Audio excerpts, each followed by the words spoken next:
I think the era of uninterrupted dialogue with Pakistan is over. Actions have consequences.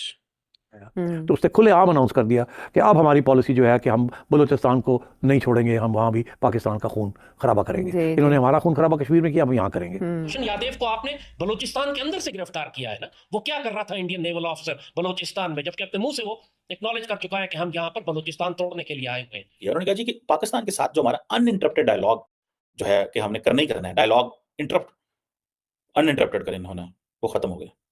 हम तो हमेशा India से appeal करते हैं कि भाई प्लीज आप इंटरफेयर करें, ये आप लोगों का हक बनता है, दिस इज योर रिस्पॉन्सिबिलिटी। हम आपके ही रीजन के लोग, पाकिस्तान इलीगल ब्रोकर बनाए बलूचिस्तान का 70 सालों से। ना तो आप जानूं के कुत्तों से निगोशिएट कर सकते हैं, ना आप बलूचिस्तान लिबरेशन आर्मी के साथ कोई गुफ्तगू निगोशिएट कर सकते हैं। इनके एक्सटर्नल एजेंडाज है, ये बाहर के गैर मुल्की दहशतगर्दी है जो पाकिस्तान तोड़ने के लिए की जा रही है। जब हम कश्मीर, आजाद कश्मीर, गिलगित, ये और इंडिया, ये दो हमारे इलाके हैं। अब हम इनकरेज करेंगे for them to get out of Pakistan, ये हमारे पास आने चाहिए। और बलूचिस्तान जो है उसको हम इनकरेज करेंगे कि वो उससे सीड करे। देखिए डॉक्टर जयशंकर जिस टोन एंड टैनल में बात करते हैं ना, ये मोदी साहब और बीजेपी और इंडिया का कॉन्फिडेंस दिया हुआ कॉन्फिडेंस है।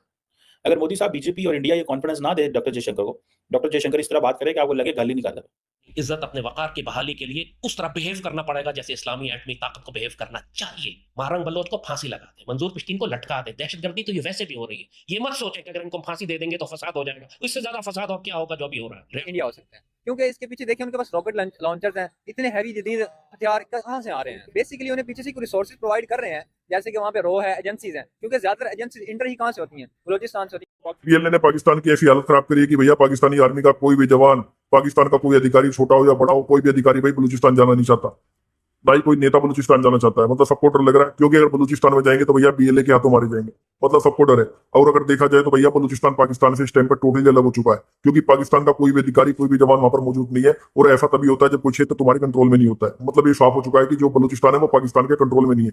वहीं पर इस सबको लेकर भैया पाकिस्तानियों का कहना है कि ये जो बीएलए हमारी सेना को ठोक रहा है, इनके पास जो हाईटेक हथियार है, ये सब कुछ भैया भारत प्रोवाइड करा रहा है। मतलब बीएलए को ट्रेनिंग सब कुछ भाई भारत ही दे रहा है, इसी वजह से ये हमारी सेना का मुकाबला कर पा रहे हैं, नहीं तो इनके कहां बस की हमारी सेना से लड़ना।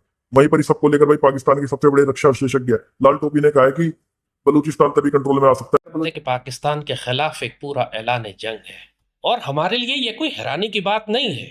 9/11 के बाद ही जब कर्नल रॉल्फ पीटर्स के नक्शे सामने आ गए थे, जिसमें अमेरिकन CIA ने यह प्लान बनाया था कि ब्लड बॉर्डर्स के नाम से हम पाकिस्तान के हिस्से बखरे करेंगे और मुसलमान मुल्कों को एथनिक लाइंस पर तोड़कर छोटे छोटे मुल्क बनाएंगे। बलूचिस्तान को अलग करेंगे, पख्तूनिस्तान को अलग करेंगे, कुर्दिस्तान को अलग करेंगे। तो वो सारा प्लान पिछले 20-22 साल में हम अनफोल्ड होते हुए अपनी आंखों से देख रहे हैं। सीरिया को, इराक को, टर्की के अंदर इन्होंने कुर्दिस्तान का एक इलाका बना लिया जहां पे बड़ी हैवी इसराइली और अमेरिकन प्रेजेंस है, और वहां के खजाने ये निकाल कर इस्तेमाल कर रहे हैं। यही प्लान इनका बलूचिस्तान के बारे में था। और ये इंसर्जेंसीज इनकी पहले हामिद कारजाई और अशरफ गनी के दौर में, जब अमेरिकन प्रेजेंस थी अफगानिस्तान में, उस वक्त इनको बूस्ट दिया गया। सिर्फ यही बलूचिस्तान में नहीं, TTP भी उसी वक्त बनी थी, क्योंकि इन दोनों सूबों पर इनका फोकस था। TTP का फोकस खैबर पे था, PLA का फोकस जो था वो बलूचिस्तान पर था। और रियासत पाकिस्तान के पास जब तक अमेरिकन प्रेजेंस थी अफगानिस्तान में, हमारे लिए बहुत मुश्किल सूरत हाल थी। कि जाहिर है क्योंकि अमेरिकन वहां मौजूद थे, उनकी अम्ब्रेला के नीचे इंडियन इंटेलिजेंस मौजूद थी, कुलभूषण यादव जैसे लोग मौजूद थे। कुलभूषण यादव को आपने बलूचिस्तान के अंदर से गिरफ्तार किया है ना, वो क्या कर रहा था इंडियन नेवल ऑफिसर बलूचिस्तान में, जबकि अपने मुंह से वो एक्नॉलेज कर चुका है कि हम यहाँ पर बलूचिस्तान तोड़ने के लिए आए हुए हैं।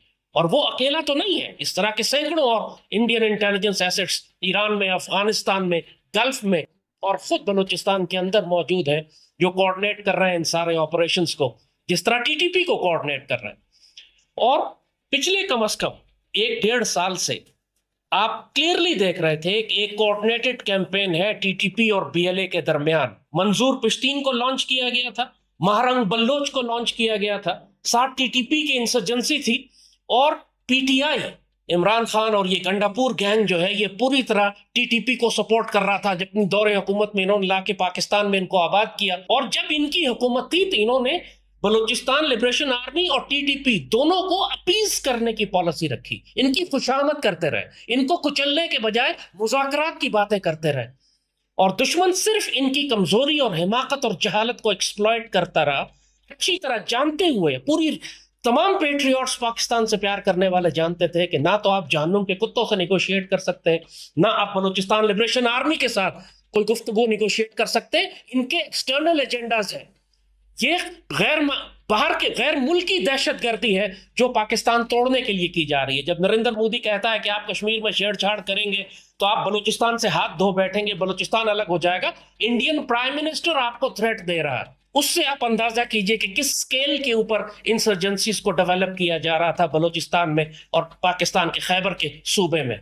लेकिन रियासत पाकिस्तान, अफसोस और तकलीफ के साथ कहना पड़ता है कि वो सारा इमरान का पीरियड जो 4 साल उसने गुजारा, ये एक्चुअल इंसर्जेंसीज, उसकी इज्जत अपने वकार की बहाली के लिए उस तरह बिहेव करना पड़ेगा जैसे इस्लामी एटमी ताकत को बिहेव करना चाहिए। महारंग बलोच को फांसी लगा दे, मंजूर पश्तीन को लटका दे। दहशतगर्दी तो ये वैसे भी हो रही है, ये मत सोचे कि अगर इनको फांसी दे देंगे तो फसाद हो जाएगा। इससे ज्यादा फसाद और क्या होगा जो अभी हो रहा है। रियासत को उनको बहुत आसानी से ये सारे जो कुरान कहते हैं ना, कातिलु आइम्मतुल कुफ्र, जो कुफ्र की लीडरशिप है उसको कत्ल कर दो। और इंडिया को मौका मिल गया और इंडिया की जी पॉलिसी तब्दील होनी शुरू हो गई। यहाँ तक कि जब नरेंद्र मोदी पावर में आया तो उसने खुलेआम अनाउंस कर दिया कि अब हमारी पॉलिसी जो है कि हम बलूचिस्तान को नहीं छोड़ेंगे, हम वहाँ भी पाकिस्तान का खून खराबा करेंगे। इन्होंने हमारा खून खराबा कश्मीर में किया, हम यहाँ करेंगे। और उससे पहले भी ये पॉलिसी शुरू हो गई थी। जब आया नरेंद्र मोदी तो अजीत दोवल जो उनका नेशनल सिक्योरिटी एडवाइजर है, उसने ऑफिशियल पॉलिसी क्लेम की कि अब हमारी पॉलिसी डिफेंसिव नहीं होगी अगेंस्ट पाकिस्तान, ऑफेंसिव डिफेंस होगा।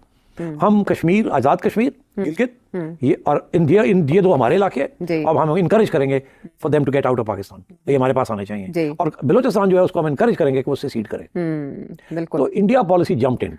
ठीक है, इंडिया पॉलिसी जब जंप इन हो गई तो ये सारा जो मूवमेंट है from being a movement for rights became a movement for. Okay.